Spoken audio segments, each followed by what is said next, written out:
তোমাদের এসএসসি রেজাল্টের পর থেকে তোমাদের কাছ থেকে আমরা অনেক প্রশ্ন পেয়েছি। তার মধ্যে একটা প্রশ্ন বারবার পেয়েছি, সেটা হচ্ছে যে ভাইয়া কলেজগুলোতে কিভাবে অ্যাপ্লাই করতে হবে।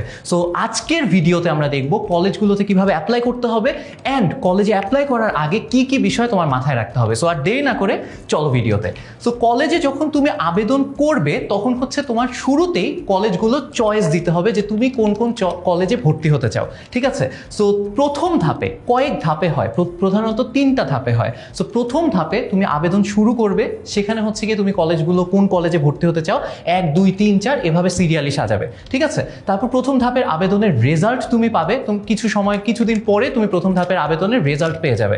সো তুমি যদি মনে করো যে হ্যাঁ ঠিক আছে আমি আমার পছন্দের কলেজ পেয়েছি, আমি এটা কনফার্ম করতে চাই, তখন হচ্ছে গিয়ে তুমি কলেজ নিশ্চয়ন দিবে।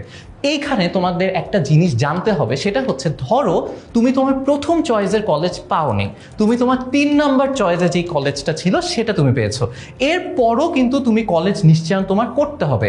এখন ধরো তুমি চাও যে খুব ভালো হতো যদি আমার প্রথম চয়েসের কলেজটা আসতো, তোমার কি করতে হবে তখন হচ্ছে তোমার মাইগ্রেশনটা অন করে রাখতে হবে। এটার মানে কি ভাই, মাইগ্রেশন অন করে রাখলে কি হবে যে যদি তোমার প্রথম চয়েসের যে কলেজগুলো সেখানে যদি কোনো সিট ফাঁকা হয় তখন কিন্তু তোমাকে প্রথমে 2 নাম্বার কলেজ থেকে টানবে, তারপর 1 নাম্বার কলেজে যদি সিট ফাঁকা হয়, কেউ যদি ভর্তি না হয় সেখানে তোমাকে টানবে। সো তোমার তখনও সুযোগ থেকে যাবে যে 3 নাম্বার কলেজ থেকে মাইগ্রেট করে 2 নাম্বার কলেজ এবং সেখান থেকেও মাইগ্রেট করে 1 নাম্বার কলেজে যাওয়ার, ঠিক আছে। সো সবসময় মাথায় রাখবে যে যদি তুমি কলেজ নিশ্চয়নের সময় তোমার মনে হয় যে খুব ভালো হতো আমার উপরের দিকের কলেজগুলো যদি আসতো, তাহলে মাইগ্রেশন অবশ্যই অন করে রাখবে। আর যদি তুমি খুশি থাকো যে না আমি চাই না উপরের কলেজগুলোতে যেতে, আমি যেটা পাইছি আমি খুশি, মাইগ্রেশন অফ করে দিবা, কলেজটা তখন তুমি কনফার্ম করে দিবা, ঠিক আছে। সো কথা হচ্ছে কলেজ তোমার পছন্দ হোক না হোক, তুমি 3 নাম্বার কলেজে ভর্তি হও অথবা তোমার মনে মনে থাকুক 1 নাম্বার কলেজে যাবা, কলেজ নিশ্চয়ন কিন্তু তোমার করতে হবে। একটা সার্টেন অ্যামাউন্ট অফ মানি দিতে হয়, 300 থেকে 350 টাকা, সেটা দিয়ে তুমি কলেজটা নিশ্চয়ন করে ফেলবা, ঠিক আছে। তারপর হচ্ছে গিয়ে ফাইনালি গিয়ে কলেজে গিয়ে তোমার হচ্ছে গিয়ে চূড়ান্ত ভর্তিটা হবে। ওকে, সো এইবার হচ্ছে যেটা বলবো যে যখন তুমি কলেজ চয়েস দিবা, দেখো প্রসেসটা খুব সহজ, কিন্তু সবাই তোমরা যে জায়গায় প্যারা খাও সেটা হচ্ছে যে ভাই কলেজ চয়েস দিব কিসের বেসিসে, কিভাবে কলেজ চয়েস করব, সেটার জন্য আমি তোমাদেরকে কতগুলো জিনিস বলে দেই। সেটা হচ্ছে কি আবেদনের আগে তোমার 2টা জিনিস খেয়াল রাখতে হবে। একটা হচ্ছে আবেদনের যোগ্যতা কি।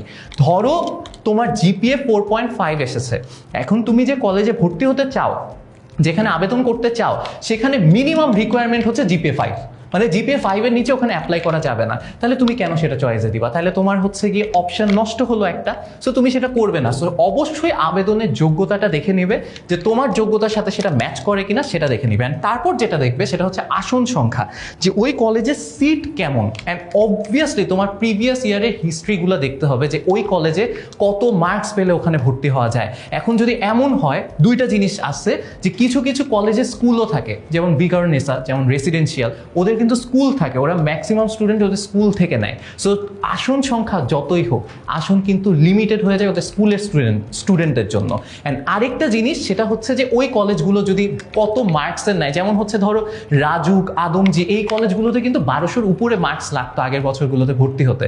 সো তুমি যদি 1200-র নিচে মার্কস থাকে তাহলে এই কলেজগুলোতে অ্যাপ্লাই করো না, ঠিক আছে। আর হচ্ছে গিয়ে আর তোমার নিজের জন্য কি কি জিনিস খেয়াল রাখা উচিত, যে ক্লাস কেমন হয়, ক্লাসের মান কেমন, বড় ভাই আপুদের কাছ থেকে শুনে নিতে পারো।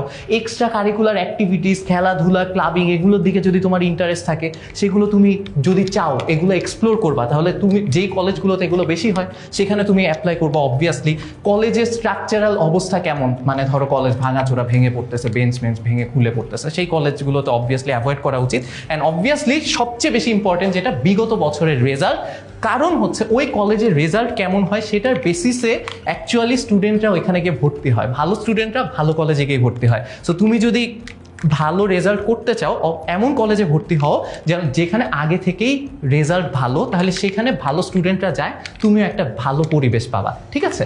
এরপর হচ্ছে গিয়ে কলেজ চয়েস দেওয়ার ক্ষেত্রে তোমার কয়েকটা জিনিস মাথায় রাখতে হবে, যে তুমি মিনিমাম 5টা কলেজ চয়েস দিতে পারবে। এমন না যে আমি ভাইয়া আমার অনেক মার্কস, আমি পুরো বাংলাদেশে সবচেয়ে বেশি মার্কস পাইছি, আমি একটা কলেজ চয়েস দিলে ওইটাই আমার আসবে, আমি একটা চয়েস দিব, হবে না। তোমার মিনিমাম 5টা চয়েস দিতে হবে। এটা হচ্ছে 1 নাম্বার জিনিস। আর 2 নাম্বার জিনিস, ম্যাক্সিমাম তুমি 10টা চয়েস দিতে পারবা, ঠিক আছে? এটা একটু মাথায় রেখো। অ্যান্ড এই জায়গায় তোমার আরেকটা জিনিস মাথায় রাখতে হবে, তুমি যখন কলেজ চয়েস দিবা তখন তুমি দেখবা 3টা কলেজের নাম, নটর ডেম, হলি ক্রস আর সেন্ট জোসেফ, এই 3টা কলেজের নাম ওখানে থাকবে তুমি যখন চয়েস দিতে যাবা। বাট তুমি যদি ওই কলেজগুলোর নাম দাও তাহলে কিন্তু তোমার যে ম্যাক্সিমাম 10টা চয়েস দিতে পারতেছো তার মধ্যে 3টা অ্যাকচুয়ালি তুমি নষ্ট করতেছো, তুমি 3টা অপশন নষ্ট করতেছো। কারণ ওই কলেজগুলোতে ভর্তি পরীক্ষা হয়, ওদের ভর্তির প্রসেস পুরাই আলাদা, ঠিক আছে? ভর্তি পরীক্ষা হয়, ওরা নিজেরা ভর্তি করে নেয়, ওকে?